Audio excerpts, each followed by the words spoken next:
ഇടുക്കിയിലെ ലഹരി ഹോട്ട്സ്പോട്ടുകളിൽ പരിശോധന ശക്തമാക്കി എക്സൈസ്. അതിർത്തി മേഖലകളിലെ വിനോദസഞ്ചാര കേന്ദ്രങ്ങളിൽ പരിശോധന തുടങ്ങി. വിനോദസഞ്ചാര കേന്ദ്രങ്ങളെ മറയാക്കിയുള്ള ലഹരി ഉപയോഗവും വിപണനവും 24 ആണ് പുറത്തു കൊണ്ടുവന്നത്. വിനോദസഞ്ചാരികളെ ലക്ഷ്യമിട്ട് ലഹരി മാഫിയ സജീവമാണെന്നാണ് എക്സൈസിന്റെ കണ്ടെത്തൽ. ലഹരി ഉപയോഗവും വിപണനവും തടയുകയാണ് പരിശോധന ശക്തമാക്കുന്നതിലൂടെ എക്സൈസിന്റെ ലക്ഷ്യം.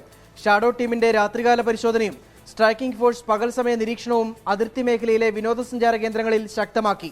നമ്മൾ ഈ ഒരു മേഖലകൾ കേന്ദ്രീകരിച്ച് പ്രത്യേകമായ രാത്രികാല പരിശോധനകളും വിവരശേഖരണവും നടത്തുന്നുണ്ട്.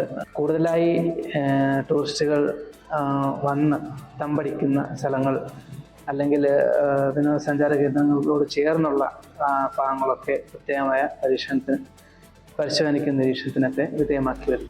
രാമക്കൽമേട്, ആമപ്പാറ, ചതുരംഗപ്പാറ, ചിന്നക്കനാൽ, മൂന്നാർ, തൂവൽ, തേക്കടി എന്നീ വിനോദസഞ്ചാര കേന്ദ്രങ്ങളിലും സമീപ പ്രദേശങ്ങളിലുമാണ് ആദ്യഘട്ട പരിശോധന. റിസോർട്ടുകൾ, ഹോം സ്റ്റേകൾ തുടങ്ങിയ ഇടങ്ങൾ കേന്ദ്രീകരിച്ച് പരിശോധന വ്യാപിപ്പിക്കും.